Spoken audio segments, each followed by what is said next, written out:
Bismillahirrahmanirrahim. Alhamdulillah wassalatu wassalamu ala Rasulillah. Assalamualaikum warahmatullahi wabarakatuh. Selamat datang di channel saya. Bagi yang belum subscribe bisa subscribe. Misalnya ada pertanyaan atau komentar, tulis di kolom komentar. Tulis yang sopan. Baik, ini video kedua membahas tentang bahasa Arab. Pertama, dalil Al-Quran menjelaskan bahwa bahasa Arab, Al-Quran itu dengan bahasa Arab. Yang video kali ini adalah apa dalil harus belajar bahasa Arab. Dalilnya apa? Ya, kenapa Anda mengharuskan saya belajar bahasa Arab? Apa dalilnya? Sebenarnya itu tidak ada hadis sahih yang secara jelas atau mengisyaratkan wajib belajar bahasa Arab. Tidak ada. Ya, tidak ada.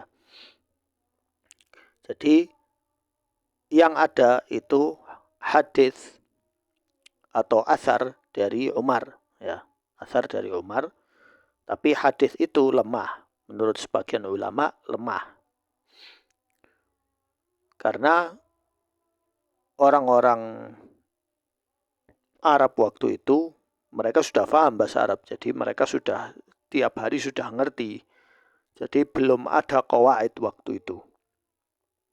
Cuma kalau orang mau belajar Al-Quran harus ikut sahabat. Harus belajar sama sahabat yang kibar, yang tertua. Jadi kayak Hasan, Husain, ya para sahabat yang kecil-kecil itu mereka belajar pada sahabat yang tertua. Nah, supaya cara baca Al-Qur'annya benar dan sesuai, tidak salah. Nah, seperti itu. Nah, namun ada hadis-hadis sahih yang menjadi dalil tidak langsung, ya, istinbat tentang pentingnya bahasa Arab. Jadi kadang ada dalil itu hukum cara pengambilannya itu istinbat. Karena kondisi sekarang banyak orang ajam yang masuk Islam, banyak orang yang bukan Arab yang masuk Islam. Sehingga mereka belajar bahasa Arab dari orang Arab, kemudian mereka membuat qawaid. Tata bahasa mereka tata. Nah, yang pertama kali membuat tata bahasa Arab itu, menertibkannya itu Abul Aswad Ad-Du'ali. Kemudian yang kedua, Al-Hadrami, dia menertibkan Nahu dia tertibkan lagi. Kemudian muridnya Al-Farahidi mengembangkannya lagi. Ya, dikembangkan lagi Nahu itu. Plus huruf-huruf Arab dia kembangkan. Kemudian muridnya Sibawayh itu juga dia menata bahasa Arab. Kemudian Al-Kisai, ya. Kemudian ada beberapa ulama-ulama bahasa Arab yang mereka mencatat ilmu-ilmu tadi, nahwu, shorof, ya. Sampai ilmu itu sampai kita sekarang seperti yang kita pelajari di pondok, di universitas, di sekolah. Nah, hadis yang pertama yaitu perintah menyampaikan dalam Al-Quran. Rasulullah SAW bersabda, "Balighu anni walau ayah." Sampaikan dariku walaupun satu ayat. Dan orang tidak bisa berdakwah kecuali dia faham makna hadis, makna Al-Quran dengan bahasa Arab. Ya minimal bahasa Arab dasar ya. Jadi butuh pemahaman bahasa Arab. Minimal bahasa Arab dasar ya. Kemudian yang kedua, hadis tentang keutamaan membaca Al-Quran.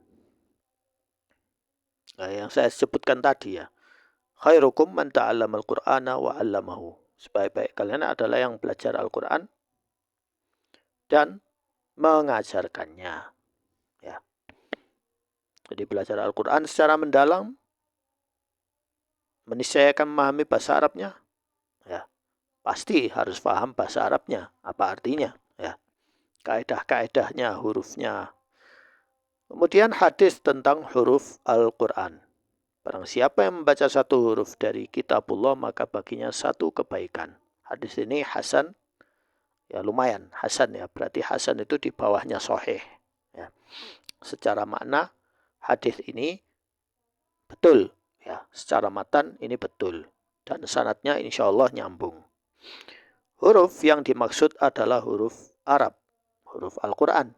Selama bacaannya itu sahih, benar. Ya, misalnya huruf Qaf dibaca Qaf, bukan Kaf. Kemudian huruf Sin dibaca Sin. Nah, kalau Sod dibaca Sod, bukan Sod, bukan. Jadi harus jelas ya makhrajnya ininya. Dan memahami maknanya supaya tahu cara mengambil ibrah, cara tadabbur. Jadi penjelasan ulama seperti menjelaskan bahasa Arab termasuk bagian dari agama dan mempelajarinya adalah kewajiban. Kewajiban di sini ada dua. Ada fardu kifayah, ada fardu ain. Kalau ain ya berarti wajib masing-masing. Kalau kifayah berarti kalau sudah ada satu kelompok belajar bahasa Arab, maka yang lain gugur kewajibannya. Ini hanya berdasarkan ijtihad para ulama. Ya. Namun akan saya jelaskan lagi supaya kalian tidak salah paham ya dalam masalah perkara ini, kifayah dengan ain. Karena memahami Al-Quran dan As-Sunnah bergantung kepadanya. Beliau menjelaskan dalam kitab Iqtidha Siratal Mustaqim bahwasanya bahasa Arab adalah syiar Islam. Jadi Syekhul Islam Ibnu Taimiyah menjelaskan bahwa bahasa Arab adalah syiarnya Islam, simbolnya Islam.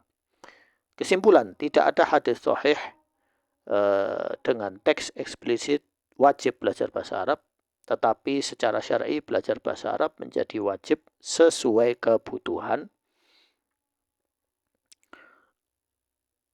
fardu ain atau kifayah. Nah, Al-Quran berbahasa Arab, hadis Nabi berbahasa Arab, pemahaman agama bergantung padanya. Nah, jadi pemahaman Islam harus paham bahasa Arab. Lalu bagaimana penempatannya ain dengan kifayah?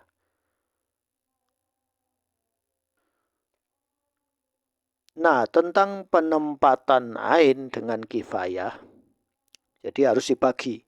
Ya. Misalnya Anda belajar bahasa Arab, apa yang Anda butuhkan? Yang Anda butuhkan dulu adalah makhraj, cara ngomong yang benar, yang benar seperti orang Arab bicara itu bagaimana? Ya, fushah minimal. Kemudian yang kedua, cara memahami makna, ya. Minimal menghafal mufradat, mengerti nahu dan sorofnya, ya. Mana yang menunjukkan kata benda, mana yang menunjukkan isim, mana yang menunjukkan fi'il, mana yang menunjukkan harf, ya. Itu bisa dipelajari, dicicil sedikit-sedikit. Tapi yang pertama makhraj, tajwidnya, tajwid dasar, tidak usah terlalu masuk tajwidnya. Kadang orang itu terlalu mubalaghah dalam tajwid.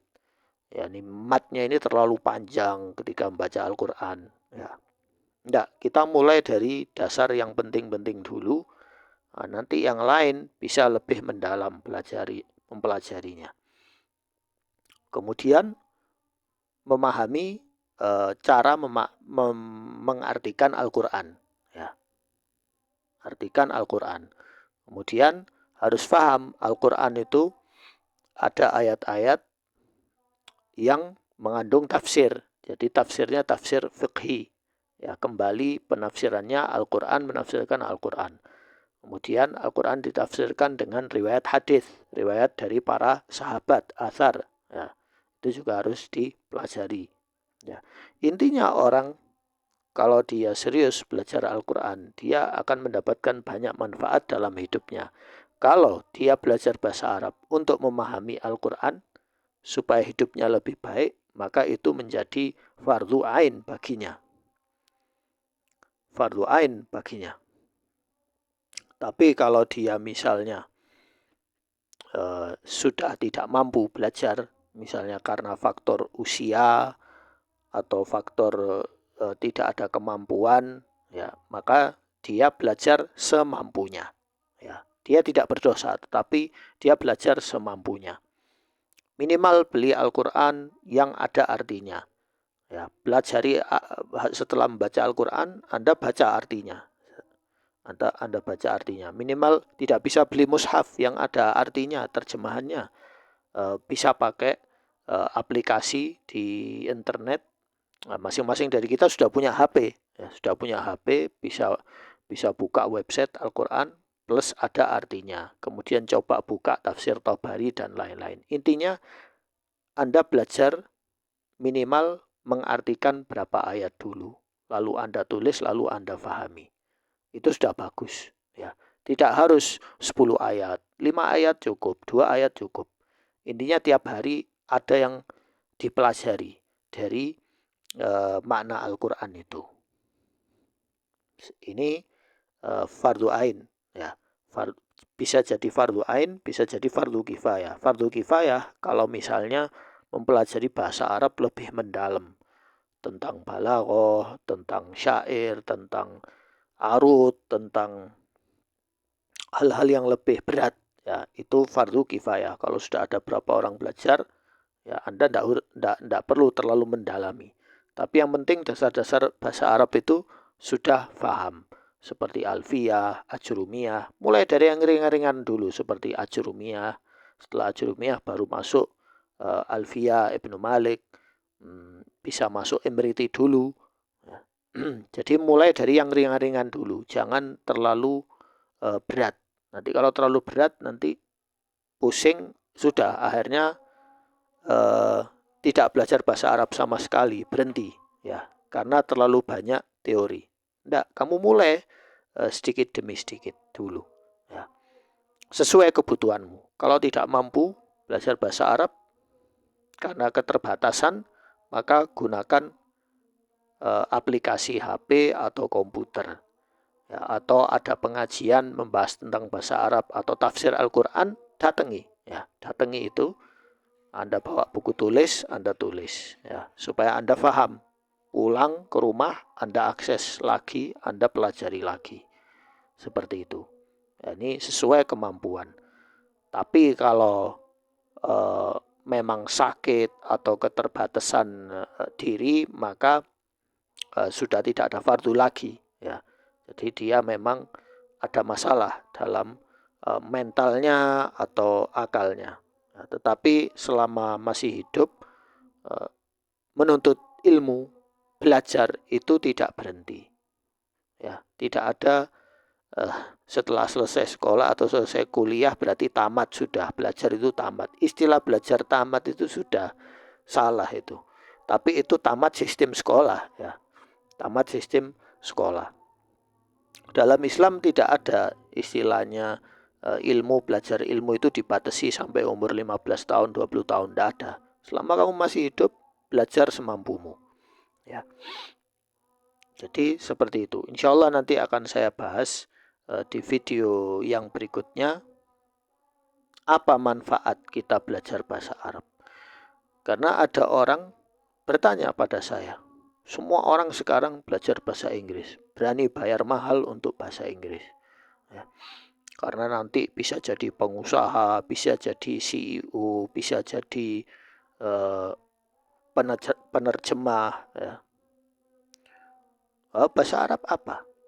Secara nilai, secara ekonomisnya, itu apa? Saya menjawab bahwa bahasa Arab itu nilainya lebih tinggi dari itu semua. Ya.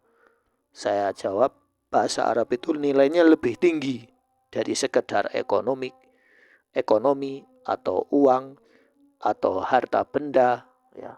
Lebih mulia dari itu, lebih tinggi dari itu fungsinya. Manfaatnya untuk kita. Insya Allah akan saya jelaskan di video yang ketiga, kenapa kita harus belajar bahasa Arab dan manfaatnya itu apa buat kita. Buat diri kita masing-masing minimal, buat diri kita dulu, baru buat orang lain. Sekian dari saya, semoga bermanfaat bagi kalian semua.